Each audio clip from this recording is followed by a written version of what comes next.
Bienvenue à tous, on se retrouve pour checker 10 points super importants sur le jour du grand pardon.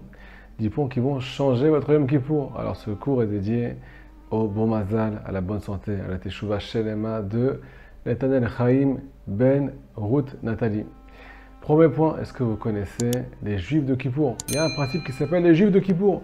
Moi à la base, quand j'étais en France, il y avait des gens qui étaient mes voisins. Je ne savais même pas qu'ils étaient juifs. Je vais à la synagogue au jour de Kippour et qui c'est que je rencontre? Madame un tel, monsieur un tel. Rabota, ils avaient tous sauf une apparence de juifs. Et pourtant, ils sont là. Et c'est le cas du monde entier. Comment ça se fait? Alors, il est marqué dans les livres saints que le jour de Yom Kippour, Akadosh Baruch Hu fait descendre la lumière du Organouz, la lumière cachée des 7 jours de la création. Cette lumière fait référence à ce qu'on va recevoir quand Mashiach va venir, une lumière qui fait référence au Olam Haba, au temps futur. Elle va sonder le cœur et l'âme de chaque juif. Et là, le Yetzirah n'existe plus. C'est pour ça que chaque juif se sent tiré à la synagogue ce jour-là et qu'il épanche son cœur en demandant pardon au maître du monde.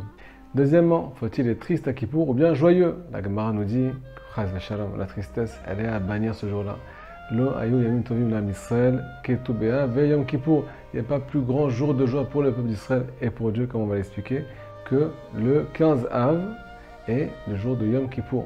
Il y a marqué dans le prophète Élie, le livre écrit par le prophète Élie lui-même, Tana de Beliaou, que Akadosh Baruch Hu a une joie intense de pardonner à ses enfants toutes les fautes qu'ils ont faites tout au long de l'année.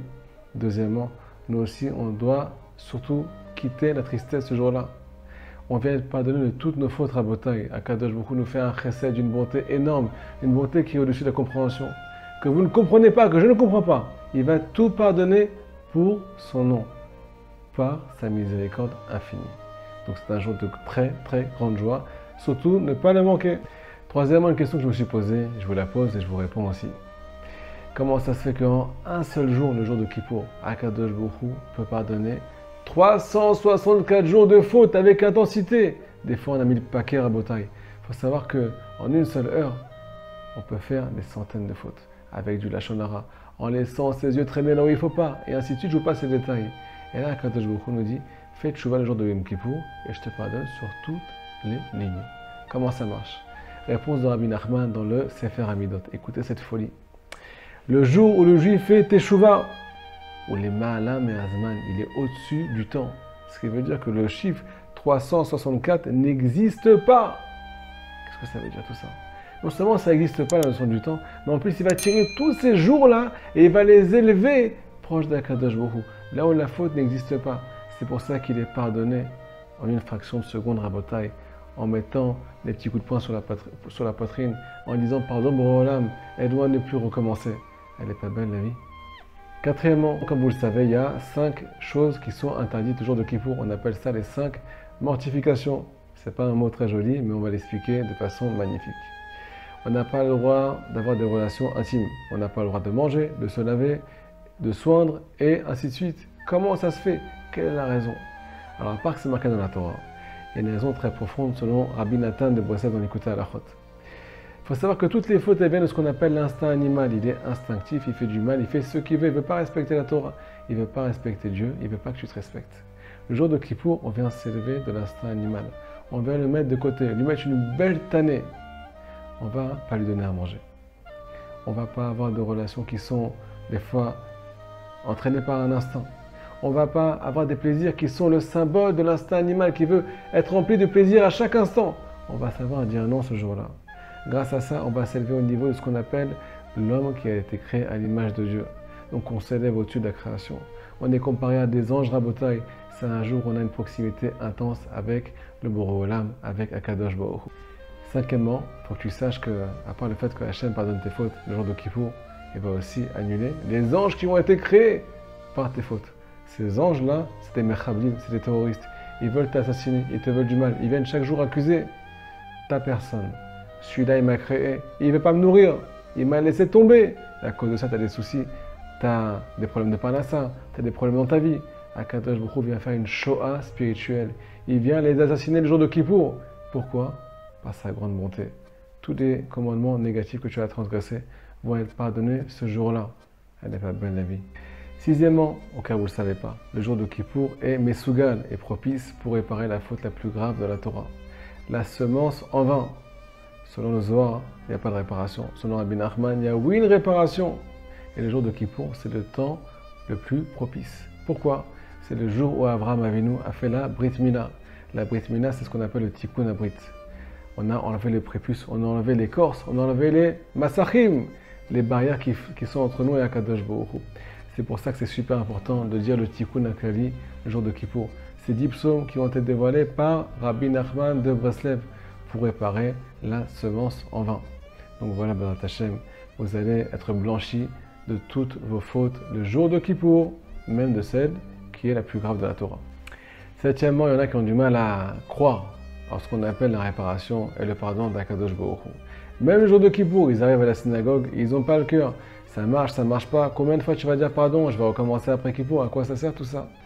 Alors, j'ai entendu un cours extraordinaire qui disait là-bas que ces arguments viennent de ce qu'on appelle l'attribut de vérité qu'il y a dans le cœur de chaque juif. Chaque juif, il est vrai avec lui-même. Il sait très bien qu'il est attaché, et des fois attaché, enlacé, enchaîné à ses fautes. Il est parfois addict au mal. Et c'est pour ça qu'il a du mal à dire pardon. Alors, il faut savoir que ces arguments ne viennent pas de la vérité. Ils ne viennent pas d'Akadosh Baruch Hu. Ils viennent du Satan. Pourquoi? Parce qu'il sait très bien que si tu penses comme ça, l'année prochaine, tu ne viendras pas à la choule pour dire pardon à Akadosh Baruch Hu. Si tu ne crois pas en la teshuva, au repentir, tu vas t'arrêter un jour de dire pardon. Même le fait de dire pardon, tu vas t'arrêter un jour. Et le Rambam nous dévoile que le principe de la teshuva, il est tout simple. Il faut juste dire pardon et demander à Hachem de l'aide pour ne pas recommencer.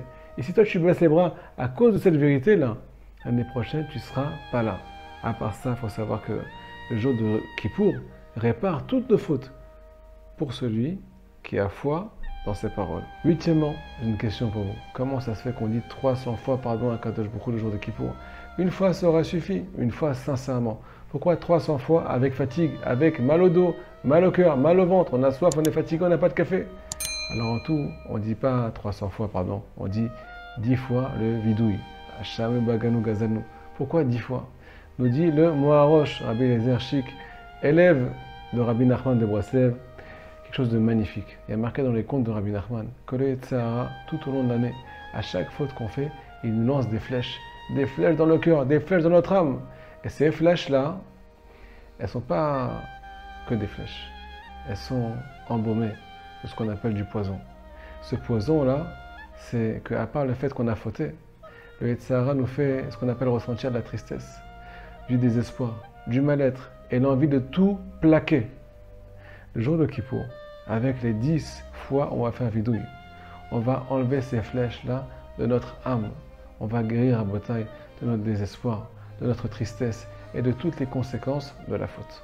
Neuvièmement, au cas où vous ne le savez pas, nous dit Rabbi Eliezer Papo, l'auteur du Pele Yoetz, que ces jours-là de Rosh Hashanah et Yom Kippour sont des jours qui sont propices à recevoir la crainte du ciel. Une crainte qui va nous rapprocher de Dieu, pas qui va nous éloigner de Dieu. Une crainte révérentielle qui va nous guérir de nos craintes qui sont futiles. Les craintes pour notre santé, les craintes pour la parnassa, les craintes pour tout ce qu'on peut imaginer. On va remplacer ça par la crainte du ciel à bataille. Et là, on va guérir de tous nos maux qui viennent à la base de nos craintes. Dixièmement, pour finir, le plus beau, la Neila. La Neila, c'est quand on va ouvrir le Echal. Alors là, tout le monde se déchaîne. Tout le monde va crier. On va sonner du chauffard à la fin. Mais pourquoi le chauffard? Il y a marqué dans les livres que ce chauffard-là, il fait référence au Yovel. Le Yovel, c'est la délivrance. C'est là où tous ceux qui ont été assujettis, tous ceux qui étaient esclaves de leur faute, matérielle, spirituelle, vont trouver une délivrance personnelle. On va être délivré du mal rabotaille. On va beaucoup demander, implorer à Kadosh Baruch Hu, faire Idbo des doutes, demander qu'il nous rapproche de lui. On est directement en contact avec Dieu. Il n'y a pas d'ange qui vienne empêcher notre tefila de passer, notre prière de passer. Il n'y a pas de tribunal céleste qui peut empêcher notre tefila de passer. On est devant Hachem lui-même. Donc on doit tout demander et se déchaîner et demander une super année. La guérison, la parnassa, la proximité avec Dieu le plus important. C'est ça qui répare tous nos soucis. Chazak Baruch, à très bientôt.